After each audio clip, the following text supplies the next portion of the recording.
सेब हो या नाशपाती, प्लम हो या चेरी, आड़ू हो चाहे खुमानी हो, ये सभी पेड़ जो है सर्दियां आने से पहले पहले अपने पत्तों को गिरा देते हैं। पत्तों के गिरने के साथ साथ पौधा डोरमेंसी में जाना स्टार्ट हो जाता है, यानी पौधा जो है शीत निद्रा लेता है। इस शीत निद्रा के समय में, यानी ये डोरमेंसी का जो समय है, ये सर्दियों का जो समय है, जब तक कि नए पत्ते आना चालू नहीं होते हैं, इस समय में उसकी ये डोरमेंसी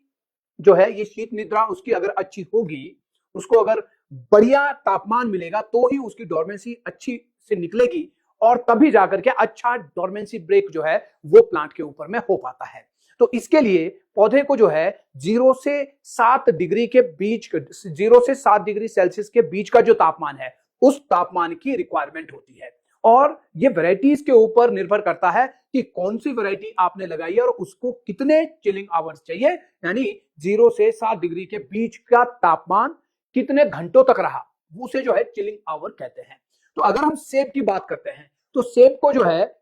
पुरानी जो वैरायटी हमारे यहाँ रेड डिलीशियस की हैं, जिसको रॉयल कहो, धारीदार रॉयल कहो, रेड डिलीशियस कहो, या कश्मीर वाले जिसको डिलीशियस और कुल्लू डिलीशियस कहते हैं, उसको जो है लगभग 1000 से 1600 घंटे तक के चिलिंग आवर्स की आवश्यकता होती है, जो कि ऊपरी इलाकों में ही संभव हो पाता है, या ये कहें कि मीडियम एलिवेशन जिसको हम कहते हैं, वहां से हायर एलिवेशन तक जो है ये इतने चिलिंग आवर्स मिल पाते हैं। तो इसी तरह से जो दूसरी वैरायटीज है, ग्रेनी स्मिथ है, फूजी है, गाला है, इसको जो है 5 से 600 घंटे चिलिंग आवर्स की आवश्यकता होती है, जो कि थोड़े निचले इलाकों में भी बड़ी आसानी से पूरे हो जाते हैं। लगभग कह सकते हैं कि 4000 फीट, 4500 फीट के एलिवेशन पे भी ये इतने चिलिंग आवर्स जो है पूरे हो सकते हैं। और इस तरह से अगर चिलिंग आवर्स प्लांट के पूरे होते हैं तो फ्लावरिंग अच्छी होती है, हेल्दी फ्लावरिंग होती है, और इसके अलावा यूनिफॉर्म फ्लावरिंग होती है, यानी पूरे प्लांट पे एक ही बार में बड ब्रेक होगा और साथ ही साथ हर एक बड जो है उसका डोरमेंसी ब्रेक होगा। अगर चिलिंग आवर्स पूरे नहीं होते हैं तो फिर पौधे के ऊपर बहुत सारी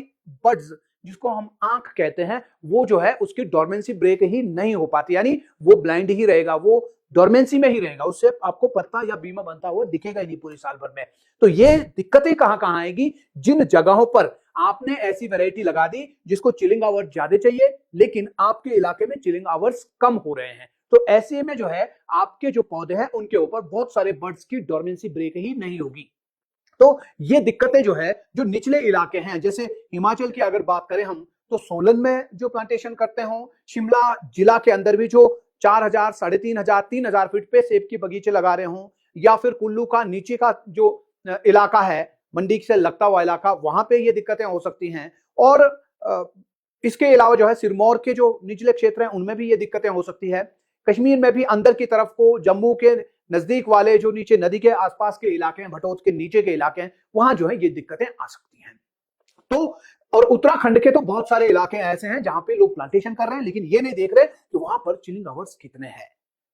तो इस तरह से अगर चिलिंग आवर कम मिलते हैं तो पौधे के ऊपर बहुत सारे बड्स जो हैं वो डोरमेंट अवस्था में ही रहते हैं, उनकी डोरमेंसी ब्रेक ही नहीं होती है। तो इस तरह से आपको अगर पौधे को स्वस्थ रखना है, मस्त रखना है, ज्यादा समय तक पौधे को जीवित रखना है, और उससे हर साल आपको क्रॉप लेनी है और अच्छी क्रॉप लेनी है, क्वालिटी क्रॉप लेनी है, तो फिर आपको चिलिंग आवर्स को देख करके ही प्लांटेशन करनी चाहिए।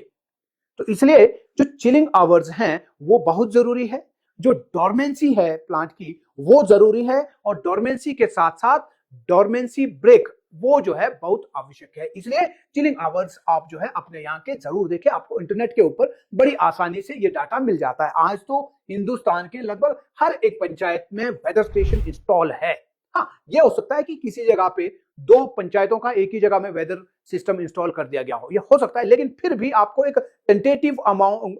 डाटा जो है आपके इलाके का जरूर मिलेगा इंटरनेट के ऊपर में। उससे आप आइडिया लगा सकते हो कि आपके यहाँ कितने चिलिंग आवर्स होते हैं और मुझे कौन सी वैरायटी वहां पे डालनी चाहिए। तो ये वीडियो आपको कैसा लगा और आपके इलाके में चिलिंग आवर्स कितने पूरे होते हैं, क्योंकि अभी स्नो लाइन भी खिसक रही है, जैसे जैसे स्नो लाइन ऊपर जा रही है वैसे वैसे गर्म क्षेत्र जो है वो नीचे से ऊपर की तरफ को बढ़ते चले जाएंगे, जिससे कि हाई चिल वैरायटीज को आने वाले सालों में निचले इलाकों में ज्यादा दिक्कतें हो सकती हैं। तो आपके इलाके में चिलिंग आवर्स लगभग कितने होते हैं, तो एक बार जरा कमेंट बॉक्स में जरूर बताएं। और आपने अगर अभी तक हमारा पेज फॉलो नहीं किया है तो तुरंत पेज को फॉलो कर दीजिए। मिलते हैं अगले वीडियो में, तब तक के लिए बागवानी पढ़ो फिर आगे बढ़ो। नमस्कार, जय हिंद, जय भारत।